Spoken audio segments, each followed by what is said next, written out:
Guys অত্যন্ত blog নিয়ে চলে এসেছি আমি আরেকবার রাতের বেলা নতুন একটা ব্লগ নিয়মিত রান্না বান্না ইউটিউব চ্যানেলে নতুন একটা ব্লগ নিতে গেছি। আজকের একাদশী একাদশী দিনে ভগবানকে সুন্দর করে ভোগ লাগাবো। রেসিপি ভোগ না, রেসিপি করে দেখাচ্ছি না, সুন্দর করে আগে থেকে রেসিপিকে বানিয়ে রেখেছিলাম। ওই রেসিপি থেকে ভগবানকে ভোগ লাগাবো।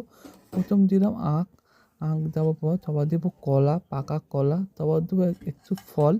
এই ফলটা বাবা এনেছিল, আমি আনিনি। এই ফলটার নামটা কি দেবো আমি জানি না, সুন্দর করে দিচ্ছি। সুন্দর একটা একাদশীর মহাপ্রসাদ ভগবানকে ভোগ লাগাও। প্রথম তো অনেক অনেক অনেক রেসিপি করে দেখাচ্ছি, আজকে রেসিপি করে দেখাচ্ছি না। রেসিপিটা আগে বানিয়ে রেখেছিলাম, এই রেসিপিতে ভগবানকে ভোগ লাগাবো। এটা হচ্ছে সবজি, সবজি সিদ্ধ, আলু সিদ্ধ, গাজর সিদ্ধ স্যুপ। সুন্দর করে রেসিপিটা করেছিলাম, করে ভগবান ভোগ লাগাচ্ছিলাম। একটা কথা, ভগবানকে যখন ভোগ লাগাবে তুলসী পাতা দেবে, তুলসী পাতা দিয়ে ভগবানকে ভোগ লাগাবে। সবাই ভগবান গ্রহণ করে, তার আগে গ্রহণ করে না। আপনাদের কেমন লাগছে আমাকে কমেন্ট করে বলুন ইউটিউব চ্যানেলে, নিরামিষ রান্নাবান্না ইউটিউব চ্যানেলে। যদি ভালো লাগে সাবস্ক্রাইব করে দিন, লাইক করে দিন, শেয়ার করে দিন, কমেন্ট করে দিন। এখন নতুন নতুন কন্টেন্ট পেতে, ব্লগ পেতে ভগবানকে ভোগ লাগাচ্ছে, আবার সুন্দর করে ভোগ লাগাচ্ছি গাইজ, খুব সুন্দর করে ভোগ লাগাচ্ছি। হ্যাঁ গাইজ, একটা কথা ভুলে গেছি, এটা দিতে ফুলকপি ভাজা। ফুলকপি ভাজাটাকে এনে ভগবানকে সামনে করে দিচ্ছি তুলসী পাতাতে। আপনাদের কেমন লাগছে বলুন। আজকের একাদশীর দিনে একাদশীর মহাপ্রসাদ ভগবানকে ভোগ লাগাচ্ছি সুন্দর করে। কেমন লাগছে, এমন কিছু রান্না করিনি একাদশীর দিনে, বেশি কিছু রান্না করতে পারিনি। সবজি দিচ্ছ স্যুপ, আর হচ্ছে ফুলকপি ভাজা, আর একটু ফল। ফল এমন কোনো বেশি ফল নেই, দুটো আখ, একটা কলা আর একটা ফল আছে। এই ফলটার নাম আমি জানি না, ওইটাই তোমার ভগবানকে ভোগ লাগাচ্ছি। কেমন লাগছে আমাকে কমেন্ট করে বলুন।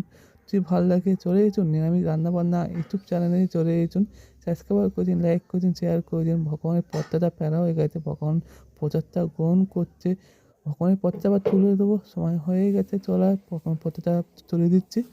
চলে দেওয়া হয়ে গেছে, আবার ভগবান একটু অর্চন করে নেবো, মুখ ধুয়ে নেবো। মুখটা আমি দুবার ধোয়াবো, মুখটা ধুয়ে নেবো। থেকে কত সুন্দর প্রসাদটা, নিতে প্রসাদটা গ্রহণ করবে। অপূর্ব অপূর্ব অপূর্ব লাগবে প্রসাদটা খেতে, খুব সুন্দর, খুব সুন্দর একটা প্রসাদ যে আমি বানিয়ে ভগবানকে একাদশ দিনে করে দেখালাম, খাওয়া প্রসাদটা পেয়ে দেখালাম। কত সুন্দর লাগছে দেখো গাইস, কত সুন্দর লাগছে ভগবানকে প্রচারটা করে দেখাচ্ছি। রেসিপিটাকে আমি বানাইনি, রেসিপিটা আগে বানিয়েছিলাম, ওই রেসিপিটা আমি করে দেখালাম না। ভগবানকে প্রচারটা দিয়ে দেখালাম একাদশীর দিনে, সুন্দর একটা রেসিপি। বেশি কিছু না গাইস, এমন কিছু রান্না আমি করিনি। কেমন কিছু ফুলকপি ভেজেছি, আর কুমড়ো আলু গাজরটা সিদ্ধ করে স্যুপ করেছিলাম। প্রসাদটা গ্রহণ করা হয়ে গেছে, ভগবানের আবার তুলে নেবো। সুন্দর করে তুলে এক জায়গায় আমি রেখে দিচ্ছি, সুন্দর করে রেখে দিচ্ছি। তো তুলে রাখা হয়ে গেছে, আবার ভগবানের অর্চন করবো। তো জল দিয়ে মুখটা ধুয়ে দেবো, তারপর মুছে দেবো।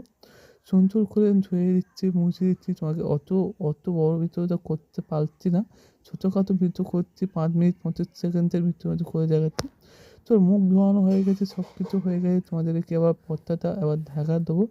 তোমাদের কেমন লাগছে আমাকে বলুন নিরামিষ রান্নাবান্না ইউটিউব চ্যানেলে। যদি ভালো লাগে সাবস্ক্রাইব করে দিন, লাইক করে দিন, শেয়ার করে দিন, কমেন্ট করে দিন। পর্দাটা ঢাকা দিয়ে দিয়েছি, আবার ভগবানকে স্মরণে দিয়ে দিচ্ছি সুন্দর করে পথটা দিয়ে। এবার প্রসাদটা আমি তুলেছি, প্রসাদটাকে এঁটো বাটিতে, মানে আমার খাবার বাটিতে ওটা আমি ঢেলে নেবো। দেখেছেন গাইস, কত সুন্দর কত সুন্দর ভগবানের মহাপ্রসাদের রেসিপি। কেমন লাগছে আমাকে কমেন্ট করে বলুন। আর এই ভগবানের বাসনে তা থাকবে না, এই আমার একটু বাসনে থাকবে না, না বাসনটা পুরো নষ্ট হয়ে যাবে, বাধ্য হবে কিনে নিয়ে আসতে। কিছু করার নেই, কিনে আনতে হবে। ফলটাও এই আমার খাবার বাসনে ঢেলে দিলাম, সুন্দর করে একে একে একে একে একে একে করে ঢেলে দিলাম। তোমাদের কেমন লাগছে বলো। হ্যাঁ, রান্নার রেসিপিতে দেবো, নিরামিষ রান্না বান্না ইউটিউব চ্যানেলে দেবো। আর একটু ভাবলাম, একটু অনেক তো রান্না দিলাম, একটু লং বরক নিয়ে আছি, অনেকদিন লং বরক নিয়ে আছি, নিরামিষ রান্না বান্না ইউটিউব চ্যানেলে। পেছনে ভাবলাম ভগবানের এত একাদশী দিনে একটু তোমাদেরকে ভগবানকে লং বরক নিয়ে আনি, নিরামিষ রান্না বান্না ইউটিউব চ্যানেলে। এই জন্য আমি আনলাম একাদশীর প্রসাদটা ভগবানকে কীভাবে দিতে হয়, গ্রহণ করাতে হয়, এইভাবে দেখাচ্ছি। খুব সুন্দর একটা রেসিপি, আপনারা বাড়িতে বানিয়ে এক জেনে ভগবানকে ভোগ লাগিয়ে আপনারা প্রসাদটা, ওই প্রসাদটা গ্রহণ করুন। খুব সুন্দর, খুব সুন্দর, খুব সুন্দর লাগবে। তার সঙ্গে তুলসী পাতা দেবে। তুলসী পাতা না দিলে কিছু হয় না। আবার এই প্রসাদটা আমি গ্রহণ করব। প্রসাদটা গ্রহণ করছি, খুব সুন্দর একটা রেসিপি, অপূর্ব, অপূর্ব, অপূর্ব টেস্টি গাইস, অপূর্ব, অপূর্ব টেস্টি। প্রসাদটা অপূর্ব টেস্টি। যদি কেমন লাগছে বলুন আমাকে, সাবস্ক্রাইব করে দিন, লাইক করে দিন, শেয়ার করে দিন, কমেন্ট করে দিন। এখন নতুন, নতুন কনটেন্ট দেবো, ব্লগ দেবো, আসতে হবে নিরামিষ রান্না বান্না ইউটিউব চ্যানেলে।